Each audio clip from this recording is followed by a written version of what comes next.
Hey guys, I hope everybody's doing amazing. Welcome back to Thrive with Stride. And today is the second day of Harry and Meghan in Colombia. And guys, I went on to the Archwell website, and yeah guys, they are telling us everything. We don't need to go anywhere else to find out what is going on. It is all on the Archwell website. Oh my gosh, I didn't even think about it. But then I was like, okay, you know what? Maybe I'll check Archwell and see what they're saying. And yeah, they're doing exactly what they should be doing, which is they're telling us exactly what they did. And today, on their second day in Colombia, the Duke and Duchess of Sussex and Vice President Marquez paid a memorable visit to Colegio La Giralda, a local public school in the Las Cruces neighborhood of the town of Santa Fe. And this visit was a celebration of education, emotional well-being, and community spirit, highlighting the remarkable initiatives and the dedicated people who make Colegio La Giralda possible.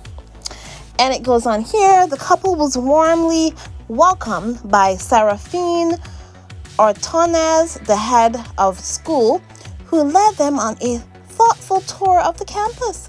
The school prepared a vibrant welcome for the Duke and Duchess of Sussex with performances throughout the grounds featuring students in traditional Colombian dress, cumbia songs, and live percussion. Their visit included an observation of the school's historical memory museum, where students showcased art honoring Colombian history and resilience. Additionally, Prince Harry and Meghan engaged with kindergarten students, working on puzzles and having conversations with Meghan, showcasing her Spanish skills. I have a video here as well with her speaking. I don't know if, do I have the one with her speaking Spanish? I'm not 100% sure. But if I do, it's going to be in here, guys. Oh my gosh. But yeah, second day, what a beautiful day they had at that school. I mean, and there was a beautiful little girl who was wearing glasses who looked a lot like Meghan. She looked a lot like Meghan. You know, I was thinking that. And she was like so attached, to Meghan. She was holding her hand and hugging her, and it was beautiful to see that the kids really do appreciate and love Harry and Meghan. They do. So yeah, and Meghan looked beautiful. She always brings it when it comes to the fashion. And let me see what else. Let me see here. Let me see if there's anything else that I want to talk about here. Let's see. And of course, Harry also looked great. And he, they both did a great job with the kids. The kids really did appreciate. And there's even a video of Harry dancing. And he can show Willie a thing or two, guys. A thing or two about how to dance. So, all right. So, yeah, they have a couple more things I want to mention here. It says here, this evening, Prince Harry and Meghan participated in the Responsible Digital Future Summit at the Universidad EAN, one of the top-ranking universities in Latin America, hosted by the Archwell Foundation in partnership with the Office of the Vice President of Colombia and Luminate. The event brought together a diverse group of thought leaders, experts, activists, and community members who are united by a shared vision of fostering a healthier and more ethical digital landscape. Yeah, listen, when I tell you, Harry and Meghan, whatever they're doing right now, it is just on the mark right now, because this is exactly what is needed at the moment right now. They are answering the moment. Okay, so I have a video here. Meghan. she's discussing. Let's just watch. Human emotional experience off and online. And I was sitting here, and also something that came to mind was an old I mean, look how proud Harry looks. story, which I was not planning on saying this evening, so please do not quote me on it verbatim. This is not verbatim, but you may be familiar with it. And it's a story about a grandfather and a grandson. And the grandfather says, you know, inside of you, there are always two wolves fighting. And one wolf is love and kindness and generosity and openness, and the other wolf is hate and jealousy and vengeance. And the grandson looks at the grandfather and says, Yeah. well, which wolf wins? So, yeah, I mean, Meghan just tells exactly. Also, I want to also take a look at what she was wearing today. I'm reading this from What Meghan Wore. I just want to talk a little bit about her fashion as well. It says here, Meghan's dress today is very similar to what she wore for the 2020 Girl Up Leadership Summit. We often wondered if it might have been a dress and she was wearing, and not just a silk top. So that blue dress, and it looks like, I don't know if you guys remember one time she wore a blue dress, a loose fitting flowy dress with a cape. Could that be the dress without the cape on? Maybe she adjusted it and the cape's not on anymore.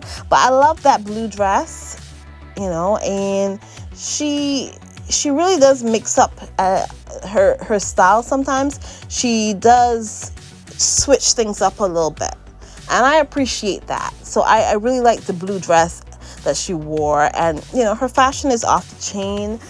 But either way, I really, really enjoyed her fashion today. She had a couple outfit changes, and just in the whole, so far, in the whole, for the whole tour or visit so far, her fashion has been on par. And listen, oh my God. And that little girl, oh, she's so adorable. As you can see here in the pictures that I have, I put her in here with because I just thought that she was just adorable. And she kind of reminds me of Meghan when she was a little girl. There's a picture of somebody put a picture together, and if I remember, I'm gonna put it in here of Meghan when she was a little girl, and she had the glasses on, and she looks exactly like that little girl did. How adorable. And also Meghan also did wear those earrings, the butterfly earrings that were Princess Diana's. Yeah, I don't know if are they Cartier earrings, guys? I didn't get it. You know what? Maybe I should Google it and find out. We'll see. I'll Google it and see if I find out if they're Cartier. But I heard she did wear some Cartier jewelry as well. But listen, and somebody, this Katerina here has christened Meghan as the children's princess. That is beautiful. Yeah, that is beautiful. People, you know, some people say, you know, that Princess Diana was the people's princess. But now Meghan is the children's princess. Beautiful, beautiful. But yeah, so guys, I mean, I saw all the videos and footage and stuff of them today, and with the kids and everything looked natural, normal. And guys, the British press are losing their mind. I saw so many clips of people talking of a lot of those deranged the deranged journalists. That's all I can call them, guys. And yeah, I mean, look at this. I mean, that little girl just hugged Meghan. Hugged her. you know. But yeah, the deranged media, British media, I mean, they're losing their minds talking about how unsafe Colombia is, and then apparently they have an issue. They have an issue with the size of Harry and Meghan's security detail. They have a problem with that. They're talking about, oh, their security. There's like, the security is so much. They have so many. On one hand, they're saying that Colombia is unsafe, and trust me, nobody in Colombia wants any harm to come to Meghan or Harry, and that's precisely why that's not an issue. There's a reason why they can walk around, feel comfortable, hug kids, and be themselves in Colombia with no issues. There's a reason. And they can't do that same thing. They can't do that same thing in the UK because, unfortunately, the media has whipped up the media and the royal family. I should add, because the royal family is the one who pretty much gave the media the leeway to go ahead and do this, right? It all lands on the royal family's feet because they don't ever do anything. The royal family never does anything, but they send people to do it for them. It is that simple. So, you know, like there's a reason why Harry and Meghan can go to Colombia, they can go to Jamaica, they can go all over the place, Nigeria, everywhere, and have no issues. And look at this video. I love this video of Meghan dancing. Oh my gosh. She can dance, guys. She can dance. Oh yeah. Beautiful, beautiful. But yeah, guys, there is a reason. There is a reason why Harry and Meghan can happily go to Colombia with no issues. And that reason is because the media in Colombia is not whipping up the hate, right? They're not whipping up hate against these people. But the British media, that's what they do. That is precisely all that they do. That's their thing. They like to whip up hate. And then if one day some crazy deranged person decides to go do something nuts, then they can kind of just lay back and say, oh, that's oh sad. When we all can see that they're the ones who have been whipping up the hate all the way. But that's just my opinion. That's what I think. But either way, I don't want to talk about that anymore, guys. I just want to talk about how beautiful Harry and Meghan look and how happy I am to see them. That's basically what I want to talk about. I am not even interested in anything else. I am not even interested in anything else. I just want to see Harry and Meghan and know that they are fine. And that is basically it, because I'm not worried about anything else when it comes to Harry and Meghan, you know. And yeah, I mean, the kids love them, and you know, kids are always an indicator to people. Do you see the way that kids react to, like, Camilla, for instance, or the people in the royal family? Kids are never that keen when they're around the other members of the royal family. But let them be around Harry and Meghan. The kids are, you know, happy. They're just glad to be there. All these things. And there you go. That's basically what I see here. I mean, the kids are so happy to just be. Oh, yeah. There's so much dancing, guys. So much dancing in this. Oh. Yeah. It's just beautiful. But either way, guys, I'm so happy to bring you the second day of Harry and Meghan in Colombia. And another day, another beautiful, beautiful. Yeah, it's just gorgeous. Yeah.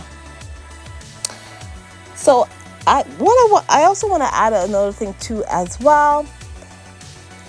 this is something that Harry has also said. He says here, with the Archwell Foundation, me and my wife believe that information integrity is a fundamental right. That is what he said, okay? And he said we should model how we want our kids to be raised and for the world in which we raise them. The Duchess of Sussex said, it doesn't matter where you live, it doesn't matter who you are, either you personally or someone you know is a victim to what's happening online, and that's something we can actively work on every day to remedy. They are totally trying to just get people thinking about this conversation, get people talking about it, get people involved, because this is something that is for everyone here.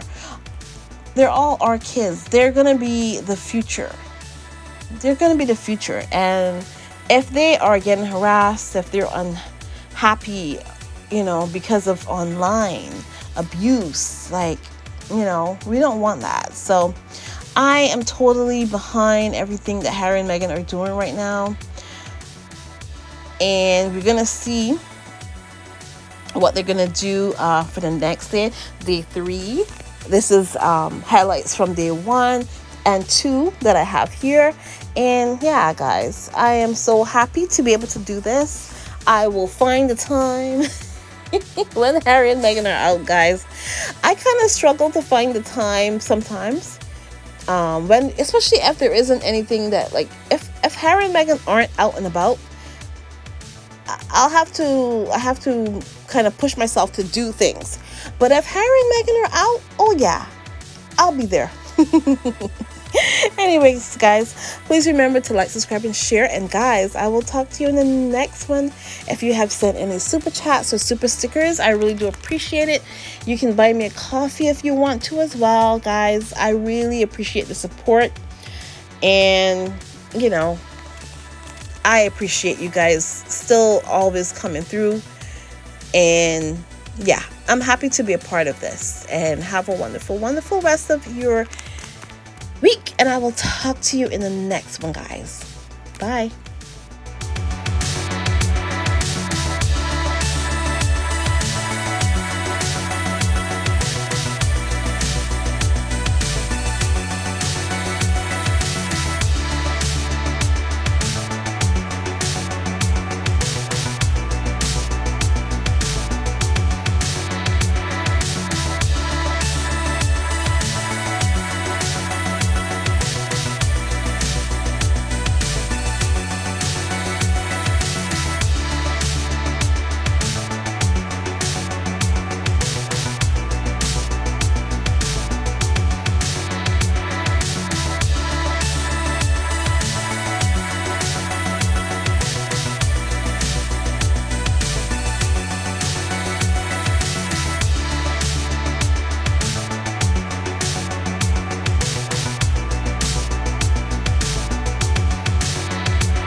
príncipe Harry y Meghan visitaron el Centro Nacional de las Artes Delia Zapata Olivella, la infraestructura cultural más importante construida por el Ministerio de las Culturas, las Artes y los Saberes, ubicada.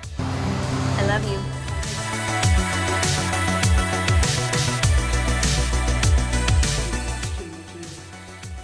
Though we all have a very different experience based on who we are, where we live, socioeconomic background, all of the things that differentiate us, we still have a shared humanity. So we still have a very, very comparable human emotional experience off and online. And I was sitting here, and also something that came to mind was an old proverb story, which I was not planning on saying this evening, so please do not quote me on it verbatim. This is not verbatim. But you may be familiar with it, and it's a story about a grandfather and a grandson. The grandfather says, you know, inside of me, there are always two wolves that are fighting, and one wolf is love and kindness and generosity and openness, and the other wolf is hate and jealousy and vengeance. And the grandson looks at the grandfather and says, well, which wolf wins? And the grandfather says, the one that you feed. So let's flip that on its head when we talk about the digital world, where we aren't actually making the choice of which one we're feeding, because they're choosing what we're being fed. And if you look at it through that lens, suddenly you realize how powerless we are in the digital design that is setting us up for the wolf of anger and violence and hate and jealousy to be the one that wins. So I think to that point, to the point we're making here, you know, the young people that we really believe in and helping to problem solve what's happening, and all of us using our voices to continue to echo those same sentiments. It doesn't matter where you live. It doesn't matter who you are. Either you personally or you know someone who's personally been a victim to what is happening online. And I think that's something we can all actively work on every day to remedy.